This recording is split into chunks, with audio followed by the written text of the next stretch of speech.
Uzun zamandır sosyal mecralarda Shenzhen'la ilgili karşıma çıkan videoların, bilgilerin büyük bir kısmı Shenzhen'in metro sistemiyle alakalı.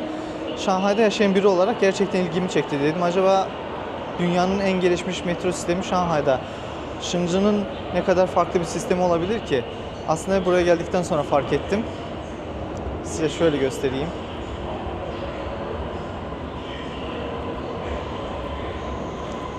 Çok fütüristik ve estetik bir yapısı var. Çok güzel görünüyor. Yani bu tarz metro sistemi ne Pekin'de ne Şanghay'da, Chongqing'e de gittim ne de Chongqing'de göremezsiniz. Sanki hepsi sanat eseriymiş gibi bir havası var.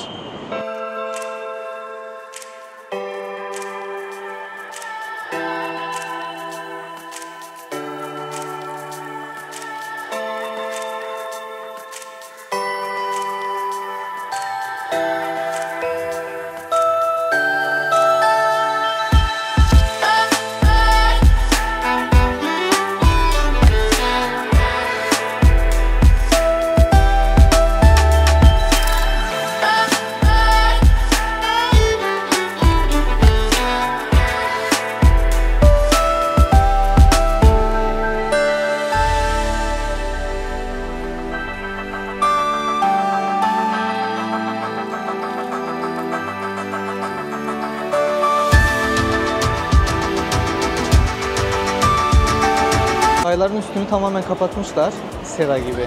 Bilmiyorum, yani muhtemelen güvenlik nedenlerinden dolayı kapatmışlar ama çok farklı görünüyor. Ya sanki böyle metro istasyonu değil de havaalanı havası var.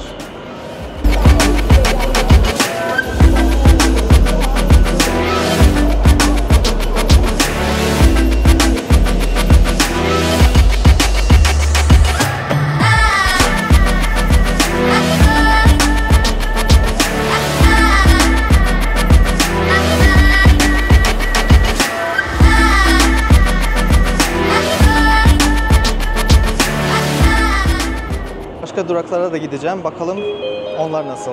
Shenzhen metro sisteminin yapımına 2004 yılında başlanmış ve bu 20 yılda ne az ne çok 555 kilometre hat yapmışlar. Metro hattı yapmışlar. Ve 555 kilometre ile de dünyanın ve Çin'in 5. en uzun hattına sahip metro sistemi. Toplamda 16 hat bulunuyor. 2035 yılına kadar bu 16 hatta 32 hatta 555 kilometrelik hatları da 1142 kilometreye ulaştırmayı hedefliyor Shenzhen hükümeti. 555 kilometrelik uzunluk da Şanghay, Pekin, Guangzhou ve Chengdu şehirlerinden sonra dünyanın ve Çin'in en uzun hattına sahip olan 5. şehri. İlgini çekmiş olabilir. Neden gittiğim şehirlerde metro sistemleriyle ilgili bilgi aktarıyorum. Arkadaşlar, sosyal devlet anlayışında ulaşım ve ulaştırma bence en önemli sırada. Ve metro hattı da bunun en başlıca araçlarından bir tanesi. Eğer metro hat sisteminiz, hattınız iyiyse demek ki şehrinizin ulaşım sistemi de oldukça gelişmiştir demektir. Arkadaşlar, makinist hiçbir şekilde müdahale etmiyor. Tamamen otomatik kendisi gidiyor. Yani sürücüsüz bir metro sistemine sahip. Welcome to Shenzhen Metro. This train is bound Chang'an. 下一站广东站，乘客转换成西城线，列车运行方向右侧的车。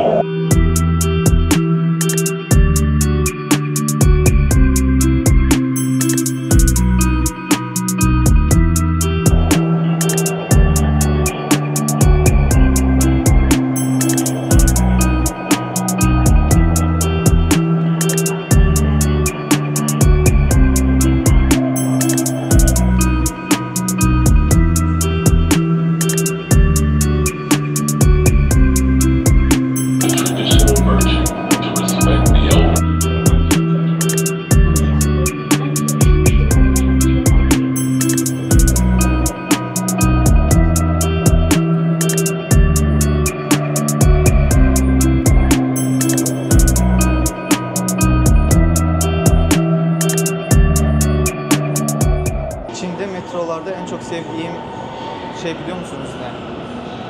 Şu.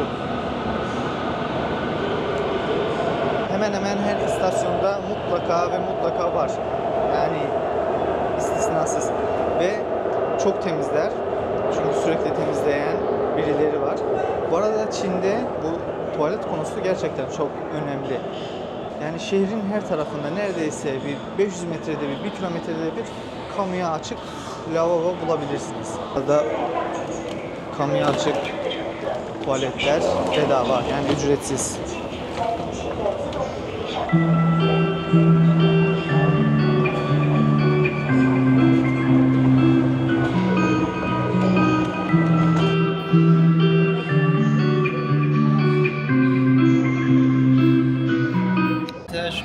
Şurada metro geldiği için burada ışık yanıyor. Hangi taraftan metro geleceğini anlatmak için. Mesela burası karanlık şu anda. Şu anda karanlık. Metro gelir gelmez ışıklar yanacak.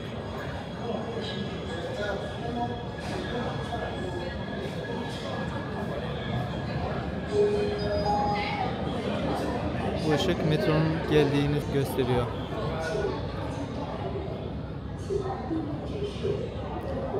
Burası da kamu güvenliği ile alakalı reklamların yayınlandığı bir ekran. Tam metronun içinde böyle bir basketbol oynama alanı kurmuşlar. Ama burası nasıl rezerve ediliyor onu bilemiyorum.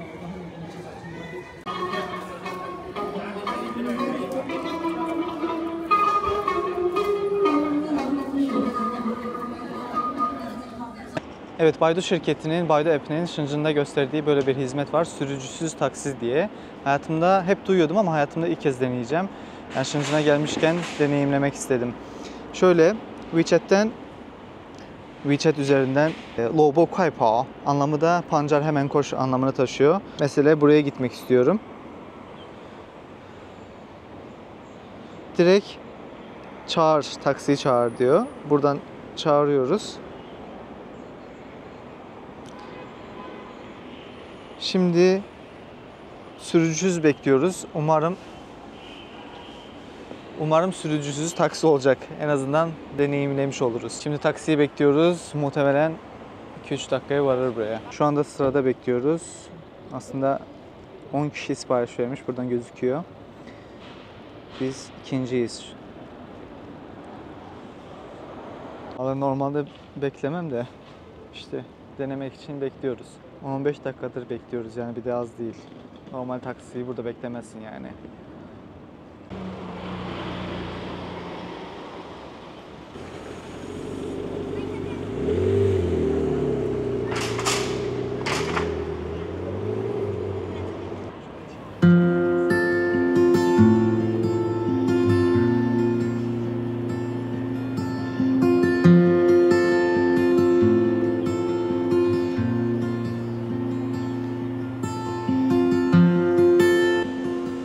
Valla sonunda geldi.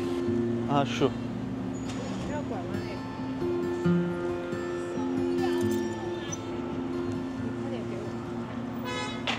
Ne şey ya? Şifreye giriyorsunuz bu şekilde. Gelen şifreyi. Kapı açılıyor. Çekiyorsunuz ve giriyorsunuz. Hani için.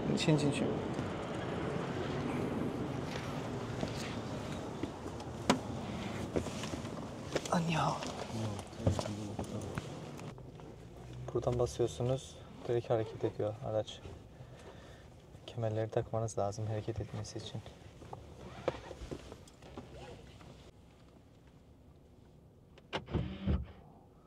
Şu anda kendisi kullanıyor araç. Yani önde oturan hiçbir şekilde elini dokundurmuyor.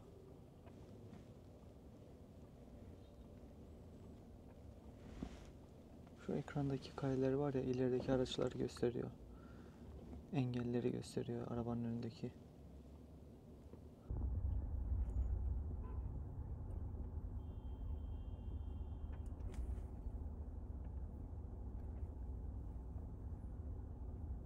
Aslında normalde sürücü olmuyordu. Yani sürücü koymuyorlardı araca. Bilmiyorum, son zamanlarda muhtemelen yasal gereklilikten dolayı, yasalardan dolayı arabada sürücü bulunması zorunlu olabiliyor. Yani çünkü birini çarpabilir veya gerçi o zaman da sürücüyü hiçbir şekilde ceza kesemezler çünkü sürücü müdahale etmiyor. Anlamadım yani niye sürücüyü koydular buraya. Biraz da hevesim kursağımda kaldı. Ben tamamen sürücüsüz istiyordum. Yani onu deneyimlemek istiyordum. Yapamadık. Lişan'ın yeni aracı bu da. Yolda ilk kez gösteriyorum size. Piyasaya yeni çıktı. Elektrikli minivan tarzı.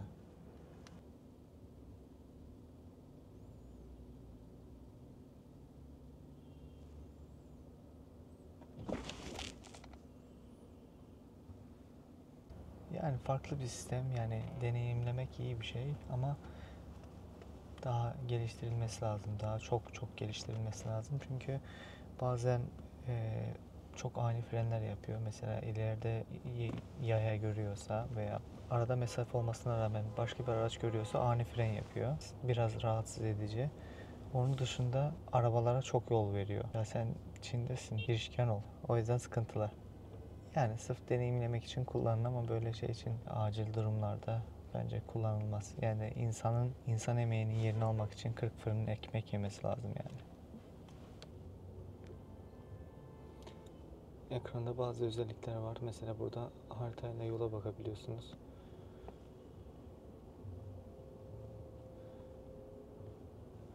Burada işte arabanın etrafında cereyan eden olaylara bakabiliyorsunuz.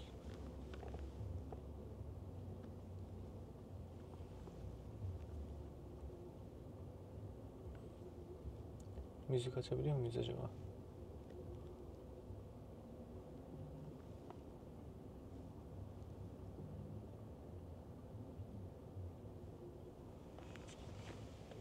Açamıyoruz.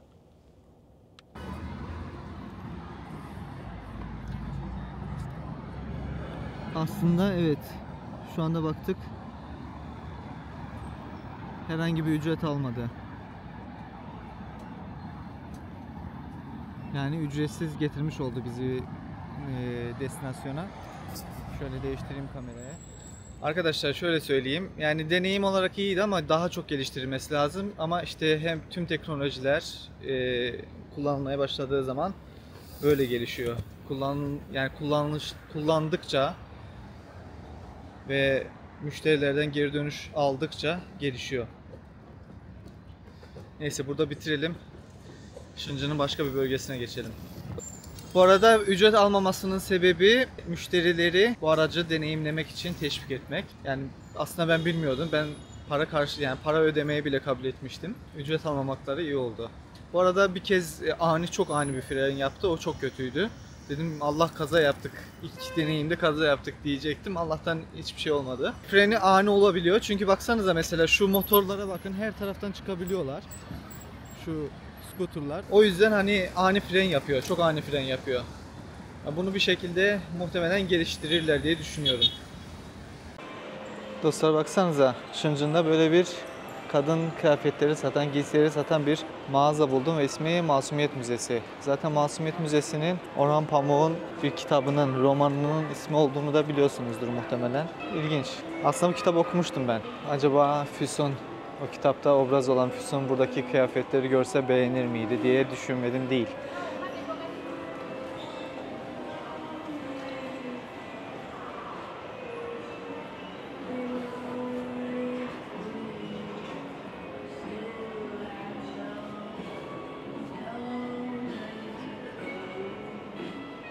啊，你好，你们是这个店的老板吗？不是，那这个是员工。员工。啊。我们老板不在。那我想呀，你们为什么起了这个名字呢？这是我们老板取的。哎。我们老板是艺术家来的，这是画是他自己画的。啊，因为这个是我的母语土耳其语，所以我是很好对，奇。这个纯真博物馆，所可以以才取的拍一下吗这个名字。可以拍啊。他喜欢这本书，所以才取的这个名字。 Buranın dükkanın sahibi bu romanı çok seviyormuş. O yüzden bu dükkanın ismini de buradan almış. 啊，谢谢啊！看到那个土耳其语的名字，因为对对对。因为这件事情很罕见的。是。啊，谢谢啊。不客气。Aslında çok ilginç bir örnek oluyor arkadaşlar bu.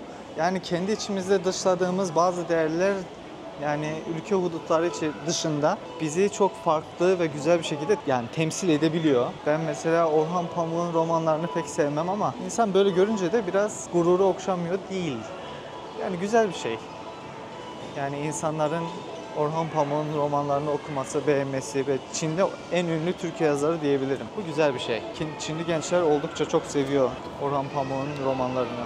Bir de mesela bazen diyorlar ya işte Orhan Pamuk Türkiye'yi kötülediği için o yüzden daha çok seviliyor yurt dışında diye. Yok. Çin'de gerçekten alakası yok. Yani insanlar beğendiği için okuyor. Bu arada o romanın Çince çevirileri oldukça başarılı olmalı ki herkes severek okuyor. Kim çeviri kim yaptıysa ellerine sağlık. Yine akşam oldu, iş çıkışı yoğun bir günden sonra biraz gezelim dedim. Deniz kenarına geldik. Burada Shenzhen Körfezi diye bir park var. Shenzhen Wan diye bir park. Shenzhen Wan diye yanlış bilmiyorsam öyle. Deniz kenarında biraz gezmeye geldik. Burası da parkın içinde bulunan bir coffee shop.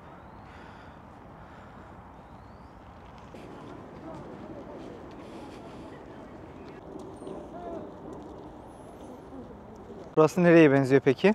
Şu Kadıköy'deki sahile benzemiyor mu? Benim sürekli böyle bu şehirleri birbirine benzetme huyum ne olacak gerçekten. Burası Shenzhen'in tam merkezinde bulunan Shenzhen Wan Parkı.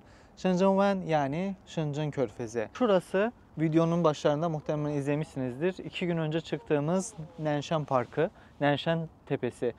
Ta şuradan Hong Kong'u izlemiştik. Ve Nanshan Park'ın arka tarafı Shenzhen Limanı, konteyner limanı. Yani dünyanın 4. Çin'in ise 3. en büyük konteyner limanı.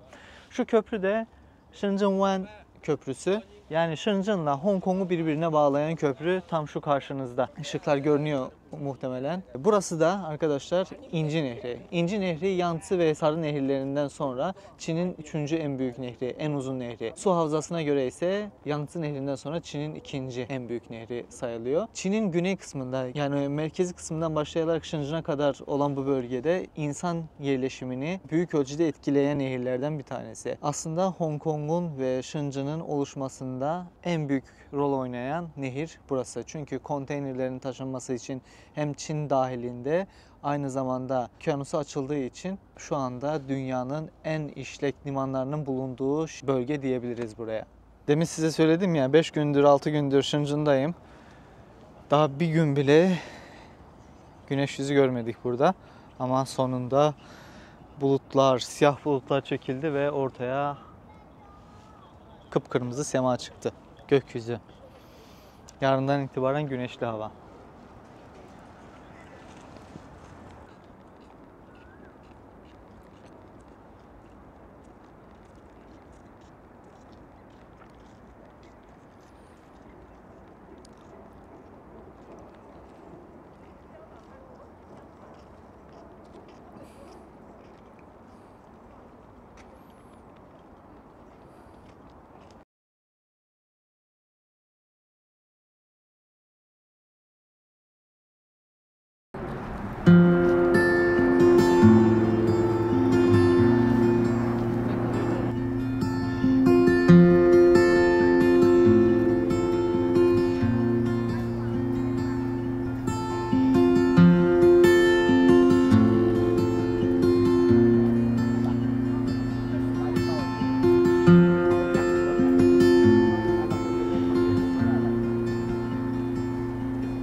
Arkadaşlar bu arkada gördüğünüz Mr. Doer, zeki, intelligent dondurmacı. Buradan siparişinizi veriyorsunuz. Dondurmayı birkaç saniye içinde yapıp size veriyor. Artık dondurmacılara, insan dondurmacılara ihtiyaç yok. Bunlar kendisi dondurmanızı yaparak size veriyor. Bu arada kahve de yapıyor. İçecekler de yapıyor. Şu anda yemek yemediğim için almayacağım. Belki geri dönüşte bir tane dondurma alabilirim. Vallahi şimdi odaya döndüm. Çok yorgun olduğum için dışarıdan yemek sipariş verdim. Hiç dışarı çıkmaya halim yok. Şimdi yemek vardı aşağıya, lobby tarafına, reception tarafına. Normalden aşağıdan arıyor getiriciler. Aşağı inmek istemiyorsanız o direkt orada robotlar var. Robotlara koyup robotlar aracılığıyla yukarıya odanıza gönderiyorlar. Şimdi robot gelince direkt odanızı arıyor otomatikmen. Direkt kapıyı açıyorsunuz. Ya telefona cevap veriyorsunuz. O kendisi anlatıyor işte yemeğinizi getirdim. Ya da direkt gidip kapıyı açıyorsunuz. Yemeğinizi alıp afiyetle yiyorsunuz. O süreci de çekip göstermek istedim. Şu anda telefon çalıyor.喂，你的物品已经到门口了。Evet, siparişiniz kapıya geldi. Şimdi kapıyı açıyoruz. Burada. 你好。Şuraya bastık. Kapıyı açıyorsunuz direkt. Aldık siparişimizi. Bye bye.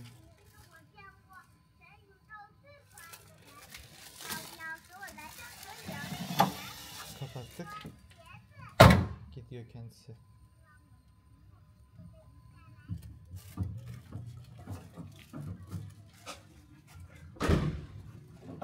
Biraz takip edelim bakalım. Mesela onun önüne geçersem şu şekilde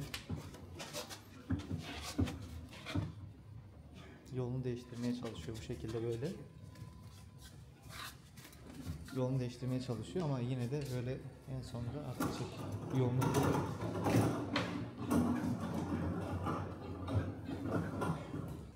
Bu arada sistem merkezli sisteme tabi. Kendisi merkezi sistemden asansörü çağırıyor ve asansöre binip aşağıya iniyor. Evet dostlar, yine Shenzhen'dayız. Shenzhen gezimiz devam ediyor. Hava çok güzel. 30 derece, böyle tam bir yaz havası. Şimdi okyanus kenarına gideceğim. Shenzhen'la Hong Kong arasında bulunan köprünün bulunduğu alana. Şimdi bisiklet kiralayacağız arkadaşlar. Burada Çin'de böyle bir application var. Şöyle göstereyim size.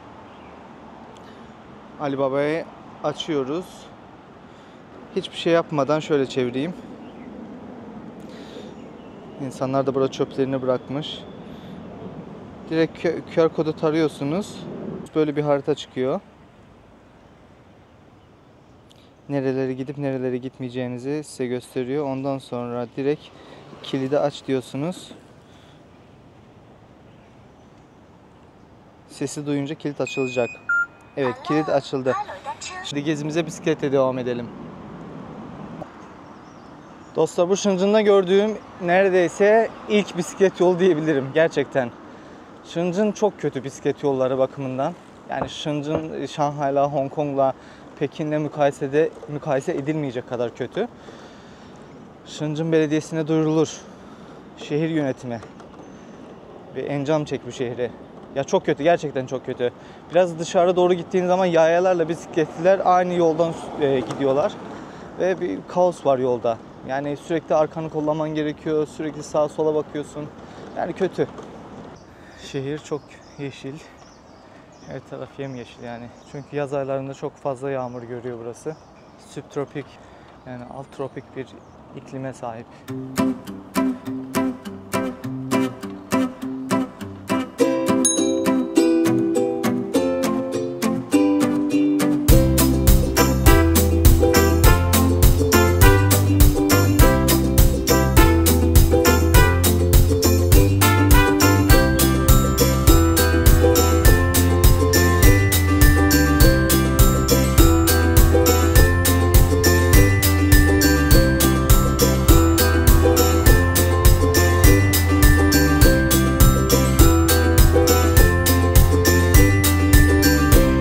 Hava böyle serin oluyor ilkbaharda, böyle bir yolda.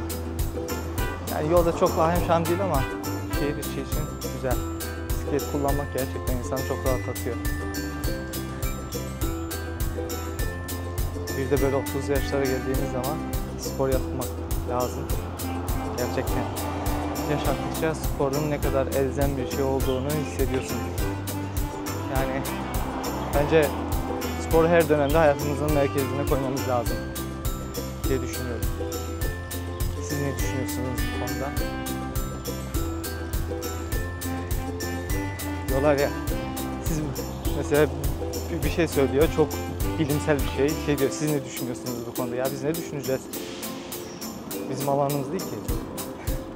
Dostlar, Shenzhen'da yaşayan birçok insan aynı zamanda Hong Kong'da da yaşıyor. Hatta şöyle diyeyim, mesela Hong Kong'da yaşıyorlar ama Shenzhen'da çalışıyorlar. O yüzden arabalarına 2 tane plaka takıyorlar.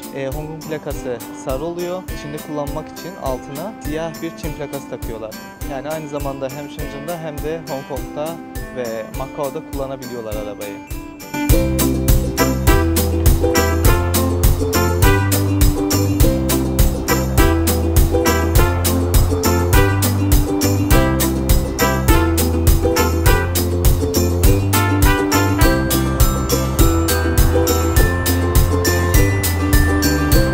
Gideceğimiz alana geldik.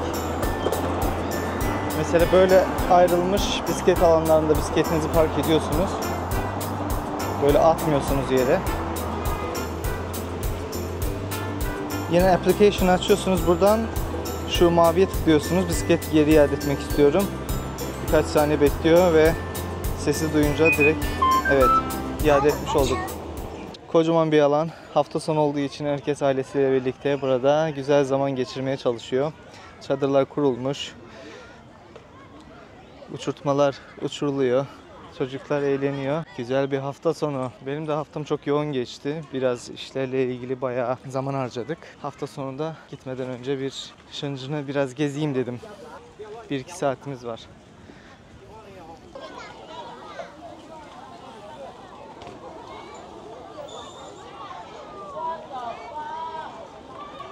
Dostlar, burası plaj. Denize girilmiyor ama böyle çocuklarınızla, ailenizle birlikte güzel zaman geçirebileceğiniz bir alan. Kumsalı da var.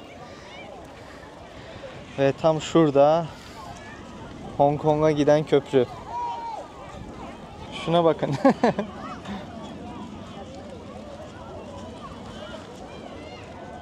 Tek başına takılıyor şeyde, plajda. Anne gelmedi. Anne yok.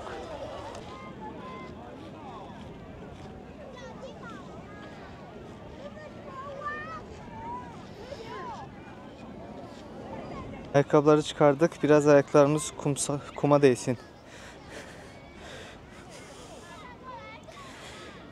Bu yıl ilk kez kumsala değdiriyoruz ayaklarımızı.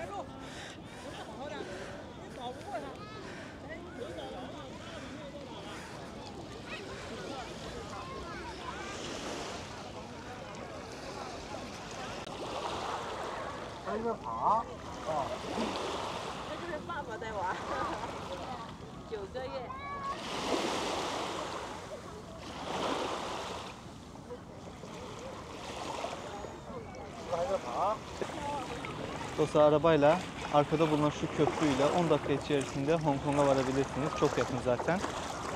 Şu dağlar zaten Hong Kong. Aslında metroyla da gidebilirsiniz. Çok yakın, yani 20-25 dakikaya gidebilirsiniz ama maalesef gidemiyorum. Çünkü Azerbaycan vatandaşı olduğum için vize uygulanıyor bize. Yıllardır çözülemeyen bir sorun. Gerçekten çok canımı sıkmaya başladı bu olay. Herkes gidebiliyorken, yani dünyanın en tehlikeli ülkeleri neredeyse rahatlıkla Hong Kong'a gidebiliyorken Sovyetler Birliği'nden bağımsız olan devletler, yani Bağımsız Devletler Birliği'ne üye olan devletler gidemiyor. Gerçekten sorun. Yani çok uğraştırmıyor ama vize için işte bir hafta falan beklemek gerekiyor. O kadar da uğraşmak istemiyorum. Yani herkes vizesiz gitmişken ben neden vizeyle gideyim, değil mi? Evet, bu yıl ilk kez ayağımızı da denize sokmuş olduk. Mart ayında. Şu anda Mart'ın 29'u.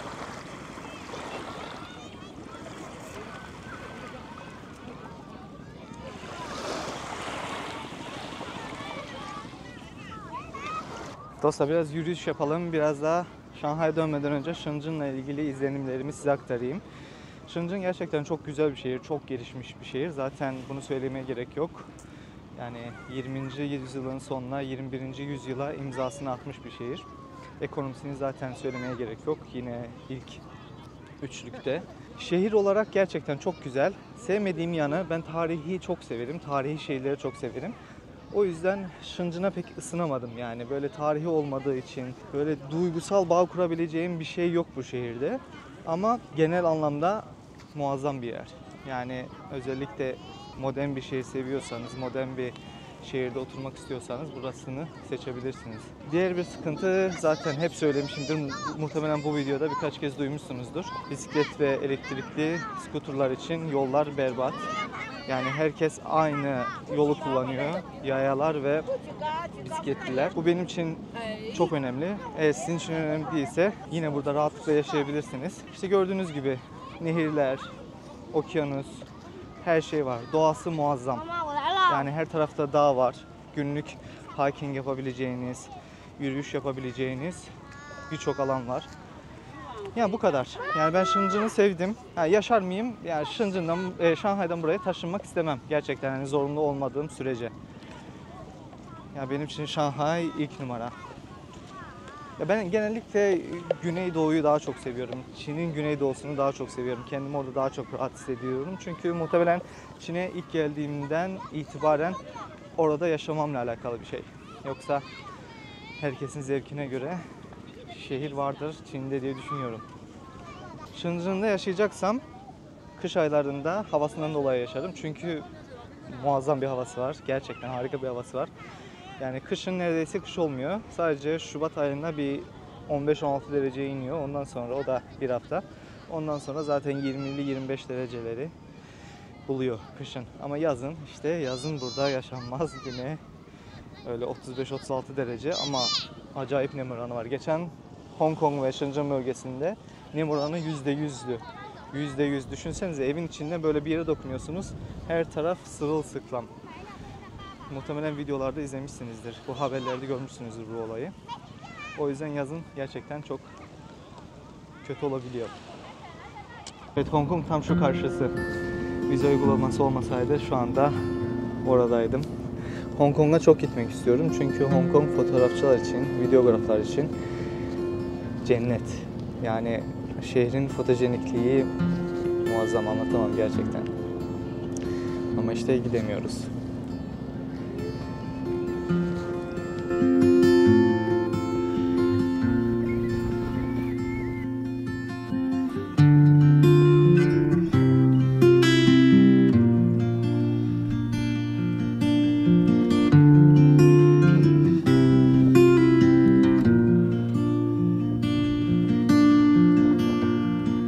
Dostlar, videomuzu burada bitirelim. Umarım eğlenerek izlediğiniz bir video olmuştur. Eğer öyleyse yorum yazmayı, beğenmeyi ve kanalı takip etmeyi unutmayın lütfen. Ya bunu çok az söylüyorum gerçekten bu kanalda ama söylemem gerekiyor galiba. Çünkü dostlar, yani bu yorumlarınız, beğenileriniz ve kanal takip etmeniz insanı motive ediyor. Aynı zamanda kanalın büyümesini sağlıyor. Maalesef algoritma bu şekilde çalışıyor. Ne kadar iyi video çekerseniz çekin, kanal büyümüyor maalesef bunlar olmadığı sürece. Bu arada ben eğlenceli, böyle çok da günlük vloglar çekmediğimin farkındayım. Öyle videolar çekmeyi çok sevmiyorum yani. Bazen çekerim belki ama öyle videolar çekmeyi çok sevmiyorum yani. Bir videonun içinde herhangi bir öğretici bir şey yoksa, yeni tanıtacak, gittiğim yerle ilgili yeni bilgiler aktaramıyorsam o videoyu çekmem yani. Bu kadar basittir benim için. Bu kadar. Neyse, burada videoyu bitirelim. Kendinize iyi bakın. Dostlar, burası da Shenzhen Havalimanı. Çok farklı bir mimariye sahip. Şöyle göstereyim. Gerçekten sanki böyle fütüristik bir dünyadaymış hissi veriyor insana.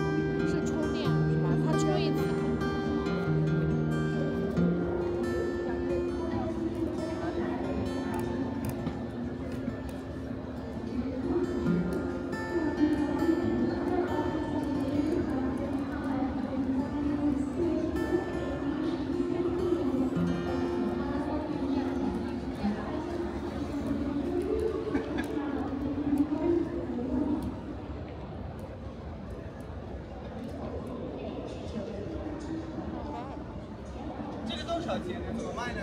这个2999。2999。